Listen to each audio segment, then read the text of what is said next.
capítulo de número 109.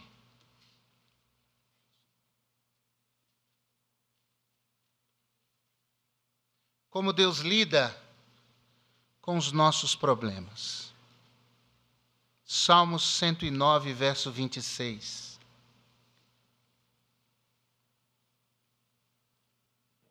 É um pedido de socorro. É a expressão de um coração desesperado. Ajuda-me, ó Senhor, meu Deus. Salva-me segundo a tua misericórdia. Ó Deus, obrigado por ter nos conduzido até aqui. Obrigado por te moveres pelo teu Espírito em nosso meio e falares conosco.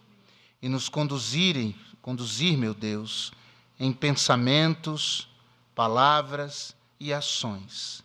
E fazer-nos chegar até este momento em que estamos prontos para ouvir a tua voz. E sim, meu Deus, queremos, pedimos, ansiamos que o Senhor fale conosco. E assim oramos em nome de Jesus. Amém.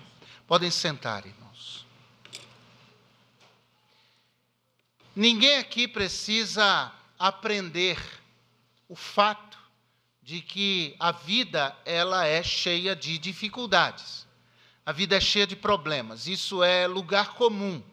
Todos nós sabemos disso. A gente vai crescendo, né? A infância, vamos chegando na adolescência e já vamos percebendo. E a vida não é fácil.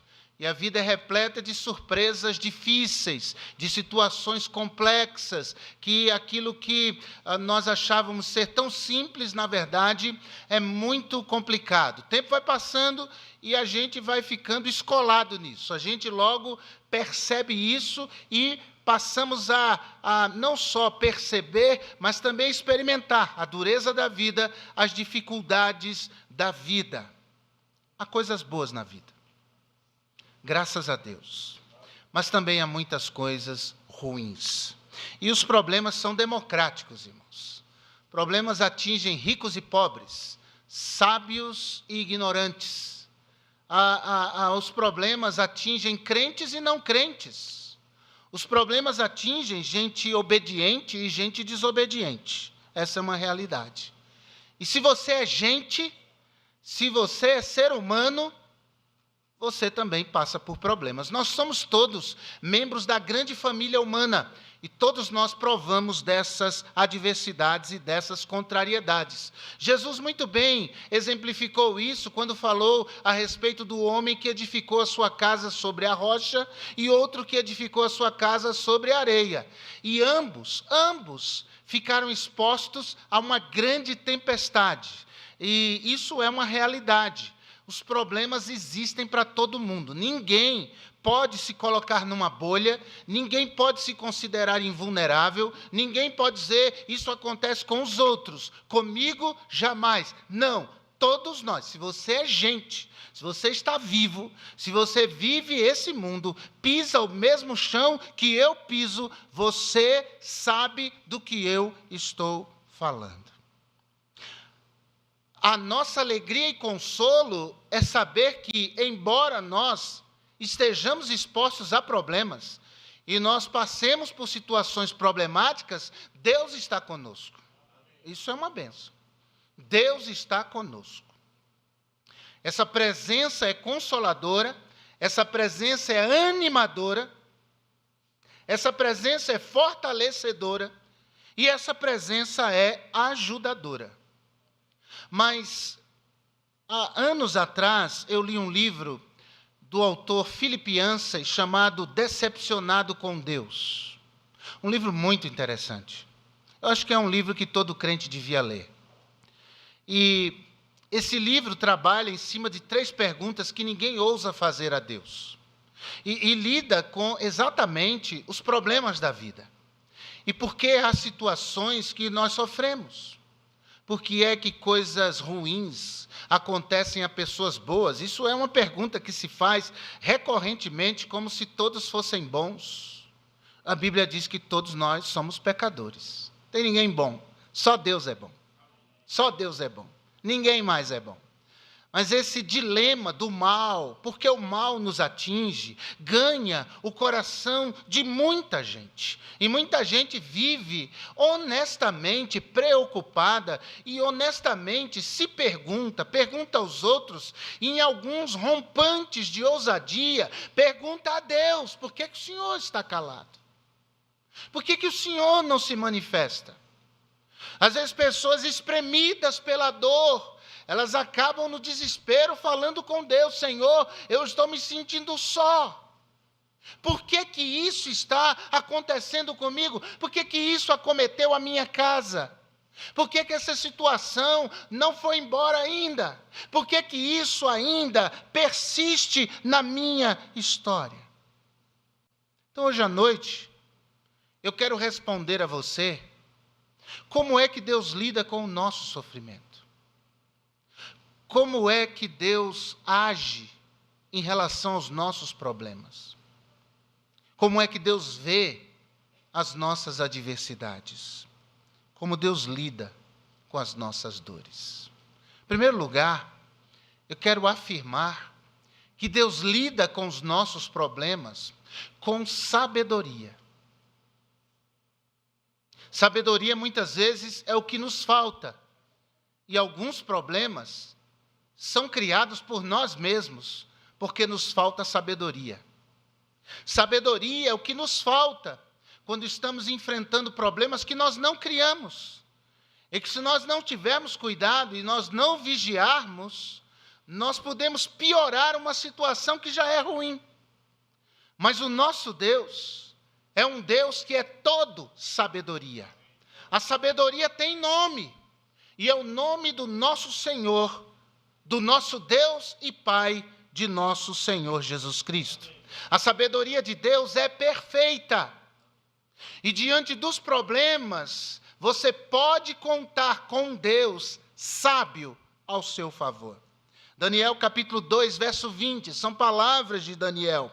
Falou Daniel dizendo: seja bendito o nome de Deus, de eternidade a eternidade, porque dele são a sabedoria e a força. Jó, capítulo 12, verso 13. Espremido pela dor. Você acha que tem problemas? Leia o livro de Jó. Você vai chegar à seguinte conclusão final: eu não tenho problema nenhum na minha vida. Jó, espremido pela dor, espremido por adversidades terríveis, assim disse: com ele está a sabedoria e a força, conselho e entendimento tem. Lá em Romanos, capítulo 11, verso 33, o apóstolo Paulo diz: ó profundidade das riquezas, tanto da sabedoria como do conhecimento de Deus, quão insondáveis são os teus juízos e quão inescrutáveis os teus caminhos. A sabedoria de Deus, irmãos, é elevadíssima. E o nosso pensamento, a nossa capacidade jamais alcançará a sabedoria de Deus. O mesmo Paulo em Romanos 16, 27 diz: ao único Deus sábio seja a glória por Jesus Cristo para todos sempre. Amém. Ao Deus único sábio é o Senhor. Ele é o único que detém toda a sabedoria e a sua sabedoria é perfeita. E como é que essa sabedoria de Deus se faz ver nos nossos problemas? Preste atenção. A sabedoria de Deus atua em nossos problemas, não só quando Deus os resolve, mas a sabedoria de Deus se manifesta em nossos problemas quando Ele nada faz para resolvê-los. Preste atenção. Porque nós temos a ilusão de que, quando o problema é resolvido, Deus agiu. Mas, em sua infinita sabedoria, há situações em nossa vida em que Deus nada fará, exatamente por ser infinitamente sábio. Eu e você somos imagem e semelhança de Deus. E como imagem e semelhança de Deus, nós temos atributos morais. Como imagem e semelhança de Deus, nós temos intelecto, nós temos sabedoria, nós temos habilidades, nós temos potencialidades. Nós, eu e você, nós temos. E a fim de ver esses potenciais revelados em nós, a fim de ver esses potenciais de fato crescendo em nós, Deus cruza os braços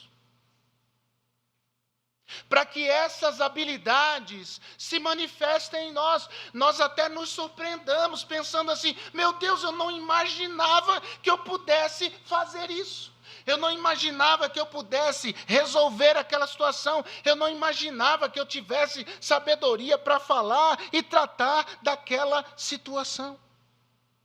Deus, em sua infinita sabedoria, em alguns dos nossos problemas, nada faz para resolvê-los, para que a nossa sabedoria possa crescer, possa ser desenvolvida, a nossa inteligência se desenvolva. Por quê? Porque Deus quer nos amadurecer. Deus quer que nós deixemos de ser meninos, crianças. Você conhece gente que, em vez de amadurecer, já era para ter amadurecido, e antes de amadurecer, já apodreceu. Quem conhece gente assim? Eu conheço um monte. Gente que já tem idade, gente que já tem vivência, gente que já devia ser amadurecido, mas é menino, é criança, não cresceu. Meu Deus do céu, até quanto? Quantos anos você tem, meu filho? Ele já tem uma idade avançada, já às vezes é idoso, mas não tem sabedoria nenhuma, não é maduro, apodreceu antes de amadurecer. E Deus não nos quer assim.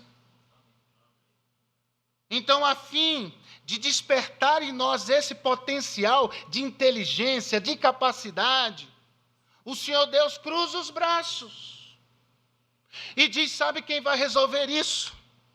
Você. Mas onde é que isso está na Bíblia? Jacó é um dos patriarcas. Jacó era um sujeito, como diz o ditado, dava nó em pingo d'água. Jacó enganava qualquer pessoa com habilidade, com uma lábia, com uma facilidade. Nessas CPIs do Congresso Nacional, que não dão em nada, é só para inglês ver, e no final eles vão entrar num acordo e se proteger. Essa é a realidade. A gente fica ali torcendo: agora vai, vai nada. Vai nada. A gente gasta energia elétrica assistindo aquilo que não vai dar em nada. Mas essas CPIs, muito bem, Jacó, se vivesse no Brasil, irmãos, ele está nessas listas de corruptos aí, das operações da Polícia Federal e coisas do tipo. Jacó enganou o pai. Jacó enganou o irmão. Jacó enganou o sogro. Quem aparecesse na frente, Jacó ludibriava, enrolão, enganador, 171, esse é Jacó. Só que esse povo enrolão, uma hora ou outra encontra alguém pela frente, e Jacó encontrou seu irmão, Esaú. E Esaú quis matar a Jacó. E o que Jacó fez? Foi embora, fugiu, foi para longe. Os anos passaram, Jacó casou, Jacó tinha filhos. E aí Deus visita Jacó e diz assim: volta para a tua terra, volta para a tua família. E Deus diz assim: fica tranquilo, porque eu serei contigo. Essas são as últimas palavras de Deus para Jacó nesse episódio. Depois Deus não fala mais nada, e Deus não faz mais absolutamente nada. Jacó volta. E aí a gente vê esses potenciais que Jacó tinha para o mal, serem revertidos para o bem. Na nossa nação a gente vê isso. É cada golpe, irmãos. Cada golpe. Você diz assim, meu Deus, se esse sujeito usasse a inteligência dele para o bem, ele faria tanta coisa em prol dos outros, e ele mesmo podia enriquecer licitamente. Mas ele vai pelo caminho torto, ele vai pelo caminho oposto, ele vai pelo caminho de Jacó. Bem, o fato é que Jacó volta. Deus leva Jacó para onde está o maior problema da vida de Jacó, Esaú. Então Jacó cria uma estratégia. Ele diz assim, eu vou primeiro mandar servos na frente. Os servos vão chegar lá até Esaú. Eles vão dizer assim, olha, Jacó, teu servo, vem aí. E ele traz presentes para o Senhor. Jacó, teu servo. Você entendeu? Jacó, teu servo. Aí vem os presentes depois dos servos. E o presente não é uma caixinha com fita, laço de fita. É muito gado. Camelos. Vocês não entendem? É isso, esse é o presente. Esaú tem 400 homens lá esperando Jacó para acabar com a raça de Jacó. Mas o coração de Esaú já vai sendo lapidado, amolecido, trabalhado com esse negócio de Jacó, teu servo, vem aí, ele te manda presentes. Ele é teu servo. Então Jacó manda os servos e ele fica para trás. Ele manda os presentes e ele fica para trás. Ele manda a família fica atrás dele. Ele não é tão 7-1 assim. Ele não é tão impiedoso assim. Ele tem sentimentos, ele tem coração. Ele está entendendo com o que é que ele está lidando. Então, depois dos presentes, vai Jacó e a família fica lá atrás. Se Esaú acabar com a raça da gente, vai acabar, mas a família consegue fugir. Me dizem que versículo na Bíblia, então disse Deus a Jacó, vai e manda servos. Não tem. Deus não fez nada. Tudo foi Jacó. Por quê? Porque Jacó tinha capacidade para fazer aquilo. Ele usava a capacidade para fazer o mal, mas naquele problema, Deus cruzou os braços, como quem diz, você vai resolver, porque você pode resolver. Você tem capacidade para resolver e vai ser resolvido. O fato, irmãos, é que quando Jacó chegou lá diante de Esaú, os dois se abraçaram e choraram. E a reconciliação foi feita. Há problemas na sua vida que Deus não vai fazer nada. Essa é a maneira dele lidar com esse problema. Porque você pode ir lá. Você pode pedir perdão. Você pode pedir desculpas. Você pode restituir o que você pegou. Você pode restituir. Você pode se humilhar. Você pode. E talvez tenha gente aqui orando, Senhor, resolva isso, resolva isso. E como é que Deus lida com isso? Deus não lida. Deus não vai fazer nada. Deus vai dizer, você pode ir lá e resolver. Volte ao foco do seu problema. Volte a isso que de quando em quando vem à mente. É o Espírito Santo, dizendo, ei, você tem uma pendência lá. Ei, você tem que voltar lá. Ei, aquilo lá não está resolvido. Ei, você é o instrumento para resolução deste problema. Não é Deus.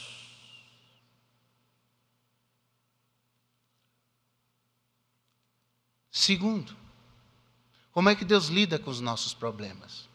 Ele lida com sabedoria. E a sabedoria dele inclui, inclusive, ele cruzar os braços e dizer, você cavou o buraco, você resolve o problema. Você vai ver, você vai se surpreender. Não vai ser tão ruim quanto você pensa. Segundo, Deus lida com os nossos problemas com propósito.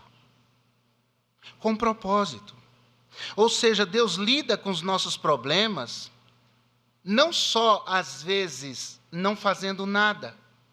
Mas outras vezes, Deus lida com os nossos problemas, impedindo que o problema se resolva, mantendo o problema. Já parou para pensar por esse lado? Senhor, livra de mim. Deus diz, livro nada. Livro não. Tem algumas coisas que eu quero fazer nessa situação aí. Tem algumas coisas que eu quero fazer no seu coração. Tem algumas coisas que eu quero mover você, transformar você. E eu não vou mover 1 milímetro desse problema. Ele vai continuar aí até que os meus divinos propósitos sejam alcançados para a tua vida. Irmãos, Deus mantém certos problemas na nossa vida com o propósito de nos corrigir, por exemplo. Hebreus capítulo 12, verso 6. Porque o Senhor corrige o que ama e açoita a qualquer que recebe por filho.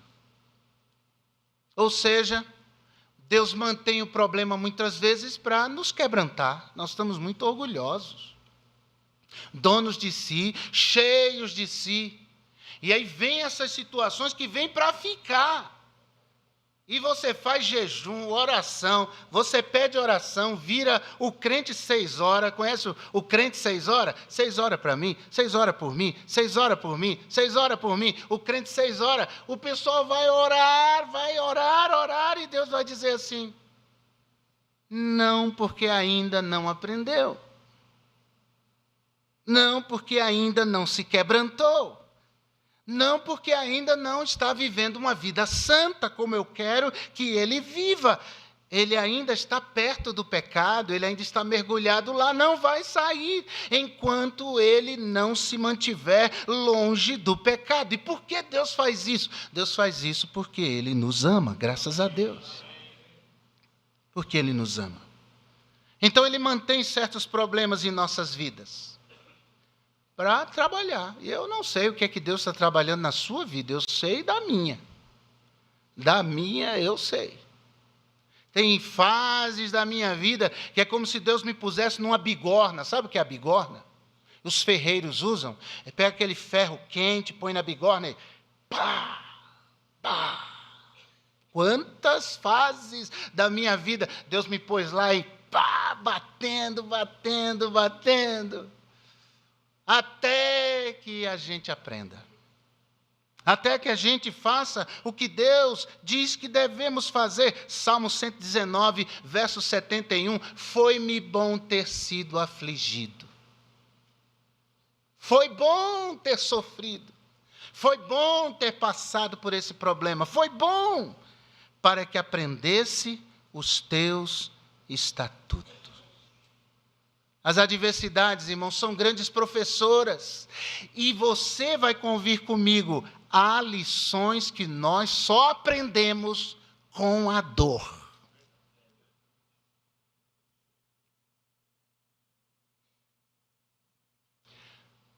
Fica aí de conversinha com seu filho, tá? Meu filho, não pode fazer isso não, não pode fazer, papai. Fica aí. Você está alimentando o monstrinho. Há lições que a gente só aprende com a dor. Tem hora de conversar. E tem hora que a dor precisa existir para que o bonitinho cuti não vire um monstrinho que vai te engolir depois. Há coisas que a dor ensina e que conversa não ensina. Há coisas que a dor ensina, conselho não ensina. Há lições que eu e você só aprendemos com a dor. Foi-me bom ter sido afligido para que aprendesse os teus estatutos. Deus corrige e açoita. Isso é dor. Deus corrige e açoita a todo aquele que recebe por filho. A dor nos ensina a temer o nome do Senhor. A dor nos ensina a levar Deus a sério. A dor nos ensina, irmãos, a não brincar com Deus. A dor nos ensina o valor da família. A dor nos ensina o valor do trabalho. A dor nos ensina certas coisas que muitas vezes menosprezamos na nossa história. Deus mantém certos problemas, porque Ele tem propósitos para a nossa vida. Talvez o exemplo clássico desta verdade que eu estou lhes dizendo esteja em 2 Coríntios, capítulo 12, versos 7 a 10. Você pode ler comigo? 2 Coríntios, capítulo 12, versos de 7 a 10. É um exemplo clássico, muito conhecido, a história de Paulo, o apóstolo. 2 Coríntios 12, versículos de 7 a 10. 2 Coríntios 12, de 7 a 10. E para que não me exaltasse pela excelência das revelações, eis aí uma tendência de Paulo, a autoexaltação, o orgulho. Ele tinha todos os motivos para se exaltar. Foi-me dado um espinho na carne, a saber, um mensageiro de Satanás, para me esbofetear a fim de não me exaltar. Deus manteve um problema na vida de Paulo para que ele não se tornasse orgulhoso, para que ele não abastecesse o tanque do seu orgulho. Vai ficar com esse espinho na tua vida, porque é isso que vai te manter prostrado, humilhado diante de mim. Acerca do qual 3 vezes orei ao Senhor, verso 8, para que se desviasse de mim, e disse-me: a minha graça te basta, porque o meu poder se aperfeiçoa na fraqueza. De boa vontade, pois, me gloriarei nas minhas fraquezas, para que em mim habite o poder de Cristo. Paulo entendeu. Deus manteve isso na minha vida, para que eu não me exalte. Deus manteve isso na minha vida, para que em mim habite o poder de Cristo. Verso 10, por isso sinto prazer nas fraquezas, nas injúrias, nas necessidades, nas perseguições, nas angústias, por amor de Cristo, porque quando estou fraco, então sou forte. Paulo só foi aperfeiçoado porque ele tinha um problema na vida que não saiu de lá. Deus permaneceu, ou fez permanecer essa dificuldade na sua vida. Tem gente que só se mantém crente, irmãos, porque tem uma dificuldade ali que não deixa. E no dia que isso sair da vida dele, ele se esquece quem é, esquece de Deus, mete o pé pelas mãos, aí arvorando palavras de soberba. Tem gente assim. E eu diria até, irmãos, me permitam a ousadia, Oswald, fugiu o nome dele agora, mas é Oswald o sobrenome dele, escreveu o livro Paulo o Líder. É J. Oswald. E ele diz assim no capítulo A Teologia da Fraqueza, falando do espinho na carne de Paulo. Oswald Sanders, lembrei o nome do homem. Ele diz assim, a Bíblia não diz qual era o espinho na carne de Paulo. Não identifica qual era. Porque Deus queria que todos nós nos identificássemos com Paulo. Porque todos nós temos um espinho na carne. Todos nós temos uma limitação. Todos nós temos algo que nos esbofeteia. Todos nós, sem exceção. Alguns dizem era cegueira, então só os deficientes visuais se identificariam com Paulo. Os irmãos entendem? Mas a Bíblia não diz qual era. Mas diz o que é que o espinho fez para Paulo. O manteve debaixo da dependência de Deus. Há problemas que Deus não vai tirar da sua vida. Ouça isso. Porque Deus quer trabalhar áreas da sua vida que precisam ser desenvolvidas. Deus não tirará. E o que você deve fazer com essa informação? O que Paulo fez. Então eu me gloriarei nas minhas fraquezas. Graças a Deus, então, se o poder de Deus se manifesta na minha vida em função deste problema, desse espinho na minha carne, eu não me ufano, eu não me orgulho, pelo contrário, eu me humilho, eu me mantenho debaixo da potente mão de Deus. Então, glória a Deus por isso. Mantenha o espinho aí, porque quando eu sou fraco, é aí que sou forte. Deus mantém certas coisas na vida da gente, porque Ele está trabalhando com propósito na nossa vida. O mesmo Paulo, na prisão em Filipos, ele diz assim: as minhas prisões, capítulo 1 de Filipenses, as minhas prisões têm servido para o crescimento do Evangelho. E tem gente lá fora se alegrando porque eu estou preso, e alguns pregando por inveja, por contenda. Eles estão pregando Cristo. E olha, eles acreditam que fazendo isso vão me entristecer mais, vão acrescentar tristeza ao meu coração. De maneira nenhuma.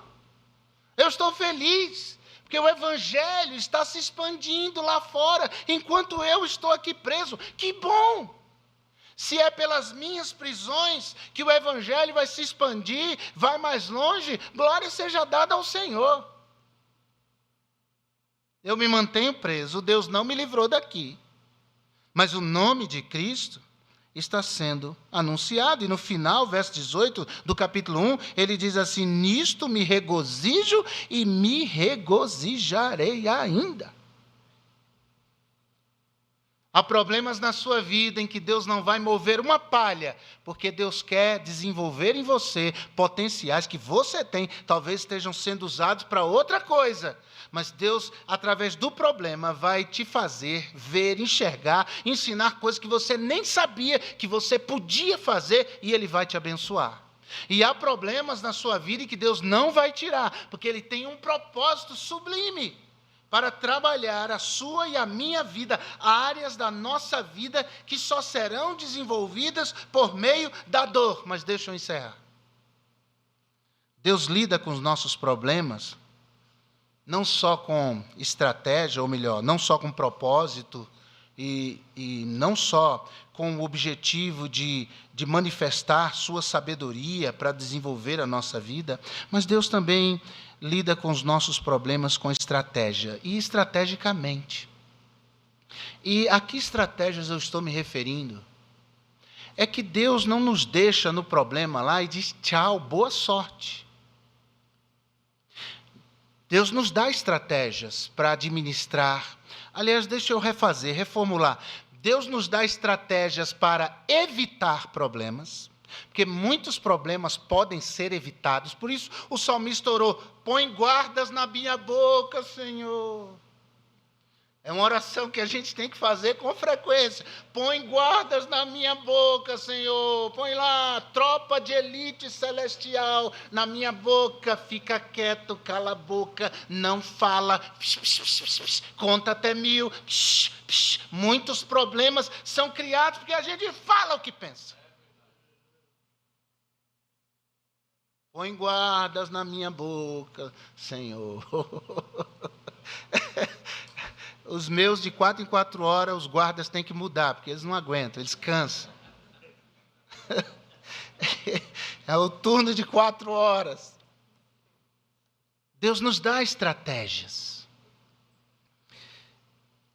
Deus nos dá armas espirituais para nós evitarmos problemas. Se houver problemas, para nós administrarmos os problemas.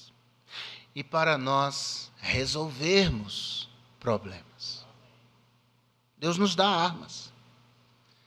Segundo aos Coríntios, capítulo 10, verso 4 e 5.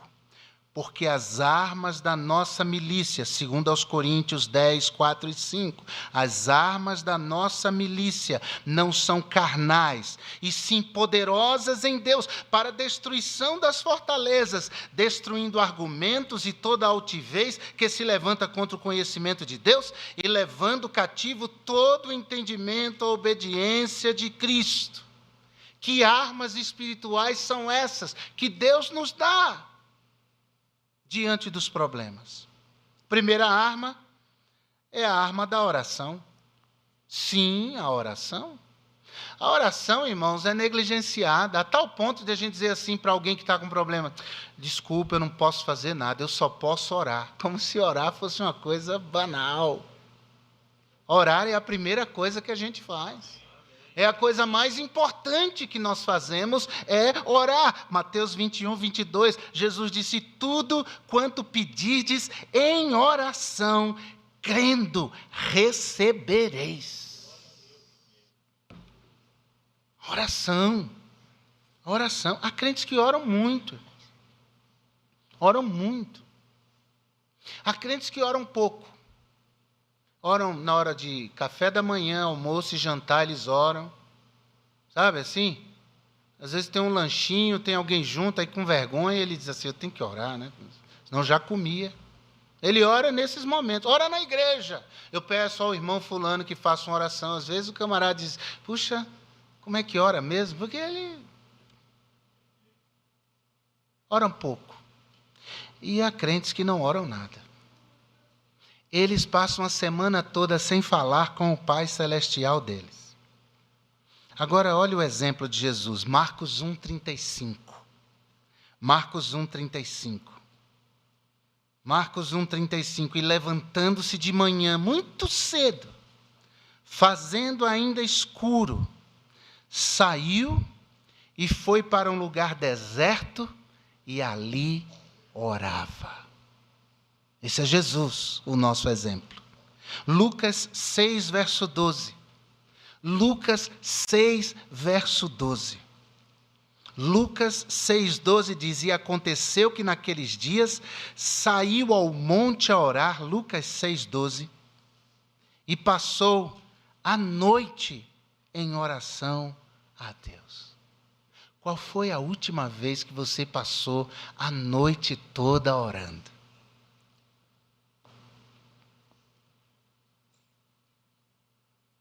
Essa é uma arma poderosa, irmãos. Um crente que ora vive na dimensão dos milagres. Ontem eu estava pregando numa igreja, aniversário de jovens, e os jovens na minha frente, daquela mocidade, e eu disse: vocês precisam jejuar, vocês precisam orar. Os caras olhando para mim assim: meu Deus, o que é isso? Isso é cristianismo, isso é evangelho, isso é ser discípulo de Jesus. Mas há uma outra arma, a arma da fé. Marcos capítulo 9, 23, Jesus disse: se tu podes crer. Marcos 9, 23, tudo é possível ao que crê. Imagine um crente que ora cheio de fé, não duvidando. Crente vive pela fé, irmãos. Pela fé, nós vivemos pela fé. Cantamos: não me guio por vista. É isso, é pela fé que nós vivemos neste mundo. Deus está cuidando de mim, Deus está no controle da minha vida, Deus vai à minha frente, Ele vive crendo nesse Deus que é por Ele, mesmo quando as coisas não dão certo. Alguém diz assim: que isso, rejeita esse teu Deus, deu tudo errado. A gente diz: não, de jeito nenhum. Se a porta se fechou, é porque Deus tem uma coisa melhor para mim. Ele continua crendo. A arma da oração, a arma da fé. Porque sem fé é impossível agradar a Deus. E a última arma é a arma da palavra de Deus. A arma da palavra. Agora, a arma da palavra não é só ler a Bíblia. Ler a Bíblia, irmãos, qualquer um lê. Qualquer um lê a Bíblia. Tem gente que nem crente é, que lê mais a Bíblia do que muito crente. E conhece mais a Bíblia do que muito crente. Há muitos crentes que vivem a vida assim: eu acho que isso não tem nada. Vai para a Bíblia. Para com esse negócio de eu acho. Vai ler a Bíblia. Os princípios que a Bíblia traz. O que a Bíblia diz? O que a Bíblia ensina? Irmãos, nós temos que viver pautados pela palavra, não que nós achamos. Eu acho que o pastor é muito duro com essa posição. Pelo amor de Deus, vai ler a Bíblia. Será que a gente tem que ficar explicando que é por causa da Bíblia? O crente, que é crente, ele lê a Bíblia e ele pratica a Bíblia. Ele pratica a palavra. Ele põe em prática a palavra. Isso oxigena a vida espiritual de uma pessoa. Oração, uma fé em Deus e palavra. Palavra sendo praticada, irmãos, isso é uma vida cristã vitoriosa e poderosa no Senhor. E Jesus falou desse tipo de gente. Ele disse que esse tipo de gente, quando vem as tempestades, a casa dele não cai. Não é derrubada. Mas ele também falou do pessoal que só ouve. Ele também falou do pessoal que assiste da arquibancada a vida cristã acontecendo. Ele está lá sentado e isso não é nada com ele. Ele diz que esse pessoal, quando os problemas vêm, a casa dele tomba. É destroçada, é destruída. Terra devastada. E não tem estabilidade nenhuma. Então, irmãos, eu sei que você deve estar pensando assim, mas Deus não faz nada pela gente? Meu Deus, tudo que eu disse aqui é o que Ele faz. Tudo que eu disse aqui é o que Ele faz. Ele cruza os braços para nós descobrirmos certos potenciais. Ele mantém o problema para cumprir em nós os seus propósitos. E Ele nos dá armas espirituais que estão à nossa disposição antes, durante e depois que o problema for embora. Eu falei de tudo que Ele faz. E Ele atua na vida das pessoas, sim. Eu creio que Deus cura enfermidades, sim. Sim. Eu dizia para os diáconos, um dos meus problemas de saúde, irmãos, é do tamanho de uma azeitona.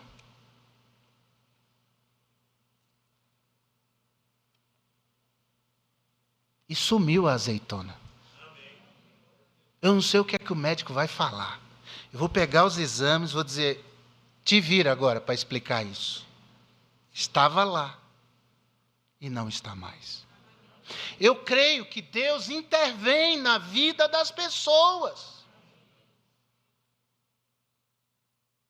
Mas se Deus quiser manter o problema, continue crente, continue confiando, continue crendo, continue orando.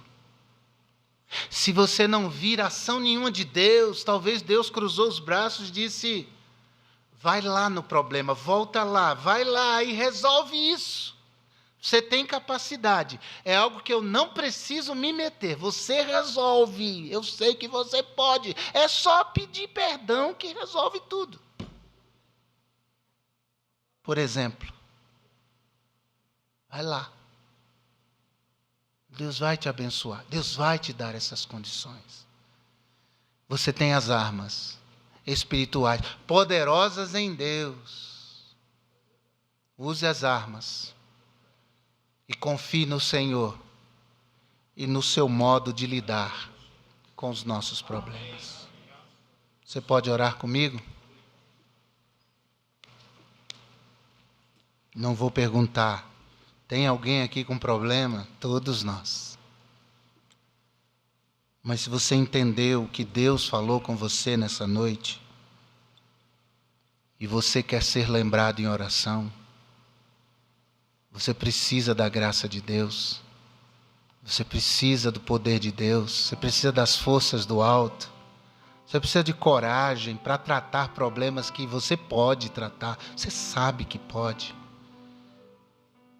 Então nós vamos cantar um hino agora. Enquanto nós estivermos cantando, eu quero que você saia do seu lugar.